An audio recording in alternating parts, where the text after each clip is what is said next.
नमस्कार। आज हम देखेंगे केमिकल काइनेटिक्स में order and molecularity of A reaction. Order of A reaction, order क्या होती है? ऑर्डर यानी कोटि, अभिक्रिया की कोटि क्या होती है? अभिक्रिया की कोटि।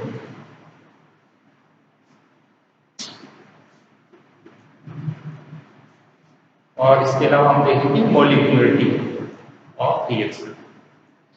तो पहले हम देखते हैं अभिक्रिया की कोटि क्या होती है। The order of a reaction refers to the power dependence of the rate on the concentration of each reactant. It is not necessary that the concentrations of all the reactant taking part in the reaction can determine the rate of reaction. अब rate ला ये देखेंगे कि जो molecules या जो reactants भाग ले रहे हैं उनकी सबकी कंसंट्रेशन ये जरूरी नहीं है कि जो वेलोसिटी ऑफ रिएक्शन को प्रभावित करे। सभी रिएक्टेंट्स की कंसंट्रेशन आवश्यक नहीं है कि अभिक्रिया की रेट को प्रभावित करे। इसीलिए एक नई टर्म जिसको अपन कहते हैं ऑर्डर ऑफ रिएक्शन को इंट्रोड्यूस करना पड़ा। Therefore, a new term is being introduced, that is the order of reaction. अब order of reaction को हम कैसे डिफाइन करेंगे? हम इस तरह से डिफाइन कर सकते हैं। The order of a reaction is given by the number of atoms or molecules whose concentration alter during the chemical change. मतलब केमिकल चेंज के दौरान जिन रिएक्टेंट्स की कंसंट्रेशन में परिवर्तन होता हो उनकी संख्या, या हम इसको ऐसे भी दर्शा सकते हैं। The order of reaction is given by the total number of molecules और atoms whose concentration determine the velocity of reaction। तो ये है ऑर्डर ऑफ ए रिएक्शन। देखिए first order reaction, second order reaction, third order reaction, ये हम कैसे किस तरह से इनको एक्सप्रेस करते हैं। First order reaction, it is if the rate is proportional to the first power of the concentration of one reactant. If the rate is proportional to the first power of concentration of the one reactant, such a reaction is known as first order reaction, and rate of the reaction is expressed as, और इसकी देखिए जो rate को कैसे दर्शाएंगे। Rate, ये rate constant है के और इनटू सी ए क्या है? ए की कंसंट्रेशन। एक ही इसके अंदर रिएक्टेंट होगा फर्स्ट ऑर्डर रिएक्शन के अंदर और वो ए है, और ए की कंसंट्रेशन को, ए की सांद्रता को हम सी ए से रिप्रेजेंट कर रहे हैं। तो रेट जो है जिसके अंदर एक रिएक्टेंट की सांद्रता की भी फर्स्ट पावर के प्रोपोर्शनल हो, इसकी जो रेट है वो सी ए के प्रोपोर्शनल है, मतलब ए की कंसंट्रेशन एक प्रोपोर्शनल है। इस तरह की जो रिएक्शंस है वो फर्स्ट ऑर्डर रिएक्शंस कहलाती हैं, जिनके अंदर रेट रिएक्टेंट की सांद्रता के फर्स्ट पावर यानी एक घात के समानुपाती होती है। ये है फर्स्ट ऑर्डर रिएक्शन। ऐसे ही सेकंड ऑर्डर रिएक्शन देखिए, it is defined as one in which the two concentration terms determine the rate of the reaction. यानी रेट जो है वो टू कंसंट्रेशन टर्म्स के ऊपर डिपेंड करेगी। इसमें जो रेट है उसको हम इस तरह से एक्सप्रेस कर सकते हैं सेकंड ऑर्डर के लिए। Rate is equal to K C A square, C A square.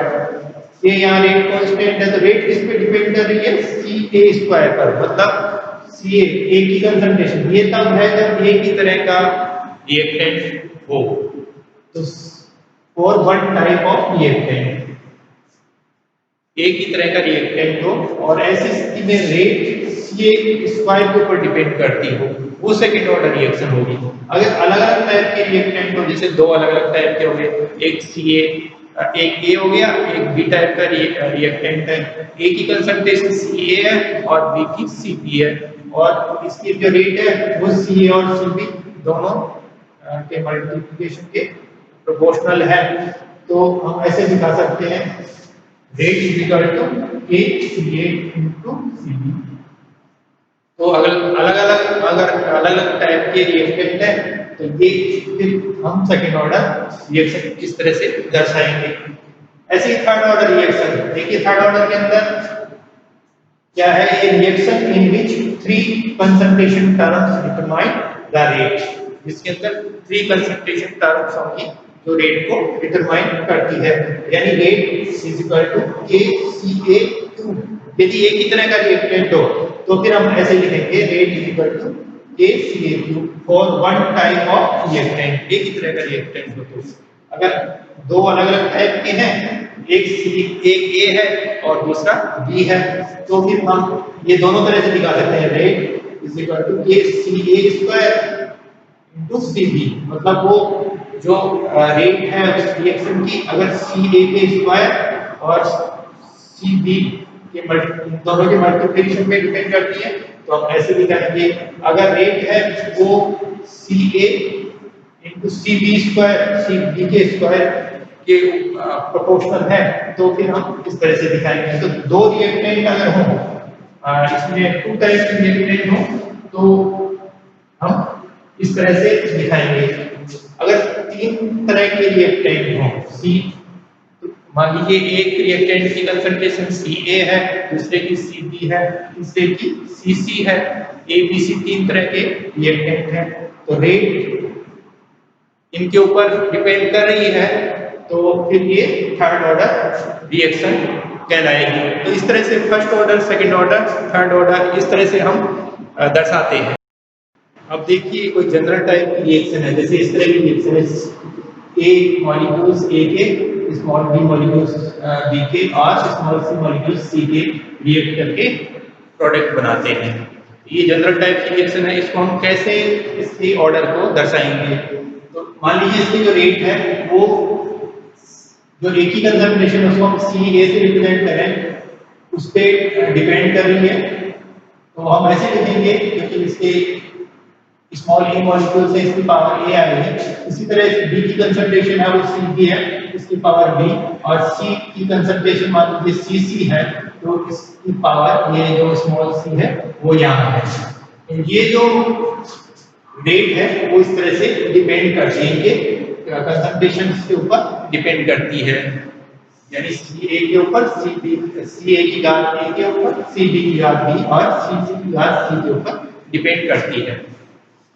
अगर हम बराबर के निशान लगाएंगे तो ए रेट कांस्टेंट यहाँ यूज कर लेते हैं और हम ऐसे लिख सकते हैं। अब इसकी जो ओटी होगी, ऑर्डर होगी इस रिएक्शन की, वो क्या होगी, ये जो पावर्स है इनका सम होगा, यानी a plus b plus c, ये इस अभिक्रिया की ओटी होगी।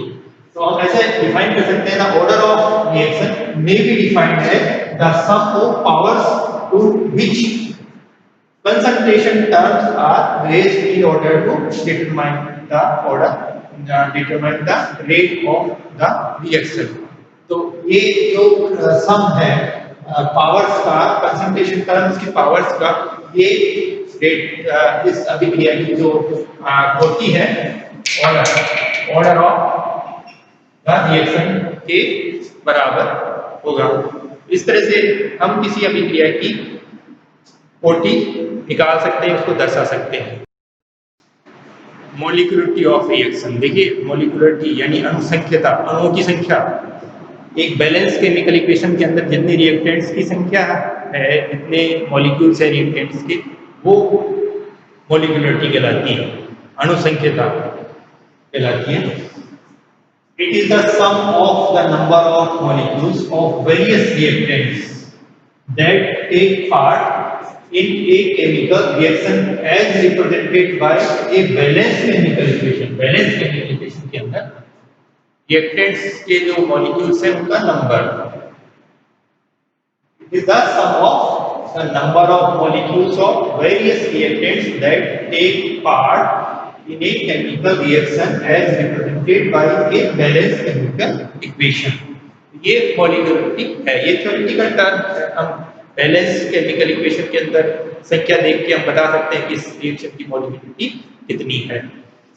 अब अगर इसमें एक ही मॉलिक्यूल है, ऐसी रिएक्शन यूनिमॉलिक्यूलर रिएक्शन कहलाएंगे। Unimolecular reaction, unimolecular reaction is one in which only one molecule of reactant is involved। जैसे देखिए एग्जांपल, आप मैलिक एसिड से फ्यूमेरिक एसिड बन रहा है।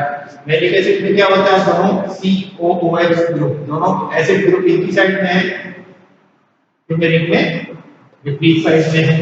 तो मैलिक एसिड से फ्यूमेरिक एसिड बनना, ये इसकी मॉलिक्यूलरिटी 1 है, क्योंकि एक मॉलिक्यूल रिएक्टेंट का इसके अंदर इन्वॉल्व हो रहा है, इसलिए ये यूनिमॉलिक्यूलर रिएक्शन है। इसी तरह से बाइमॉलिक्यूलर, जिसमें दो मॉलिक्यूल इन्वॉल्व होते हो रिएक्टेंट्स के, reaction in which two molecules are involve. जैसे देखिए आप हाइड्रोलाइसिस ऑफ एस्टर, एस्टर का हाइड्रोलाइसिस से हम जानते हैं एसिड और अल्कोहल बनता है। जैसे ये एथिल एसीटेट है, CH3COO C2H5।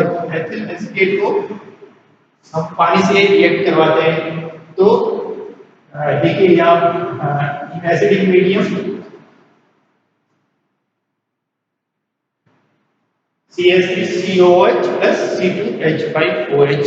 तो इसके अंदर दो मॉलिक्यूल, देखिए इसमें रिएक्शन है, इसके अंदर बैलेंस केमिकल इक्वेशन के अंदर दो मॉलिक्यूल्स रिएक्टेंट्स के पार्टिसिपेट कर रहे हैं, इन्वॉल्व हो रहे हैं, इसलिए ये बाइमॉलिक्यूलर रिएक्शन होगी। इसी तरह इंटरमॉलिक्यूलर, इस तरह से आगे हम और भी दर्शा सकते हैं। तो ये मॉलिक्यूलरिटी है, ये थ्योरेटिकल टर्म है जो हम बैलेंस केमिकल इक्वेशन से इसकी मॉलिक्यूलरिटी किसी भी रिएक्शन की पता लगा सकते हैं। Order and molecularity of some reactions. अब हम कुछ रिएक्शंस देखते हैं। पहले ये था कि ऑर्डर और मॉलिक्यूलरिटी एक ही होती है, लेकिन ऐसा नहीं है। ऑर्डर और मॉलिक्यूलरिटी हमेशा एक ही हो, किसी रिएक्शन के लिए ये आवश्यक नहीं है। एक हो भी सकती है और अलग अलग भी हो सकती है। जैसे कुछ एग्जांपल्स हम देखते हैं, इन्वर्जन ऑफ कैन शुगर का इन्वर्जन, ये देखिए ये वाली रिएक्शन है C12H22O11 प्लस वाटर, इस तरह से रिएक्शन से प्रोडक्ट बन रहे हैं।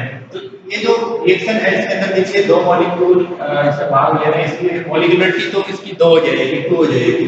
Molecularity of this reaction is 2। और इसको ये ऑर्डर इसका निकालने के लिए हमें इसका रेट ला देखना पड़ेगा। इसकी रेट और इसके कंसंट्रेशन के ऊपर डिपेंड कर रही है। तो इसकी जो रेट है, रेट ला से हमें पता लग रहा है कि इसकी जो रेट है वो ये जो मॉलिक्यूल है केवल इस मॉलिक्यूल के कंसंट्रेशन के ऊपर डिपेंड कर रही है। यानी एक ही मॉलिक्यूल की कंसंट्रेशन की घात 1 के प्रोपोर्शनल है इसकी रेट, इसलिए ये जो रिएक्शन है ये इसकी ऑर्डर 1 होगी, फर्स्ट ऑर्डर रिएक्शन है ये।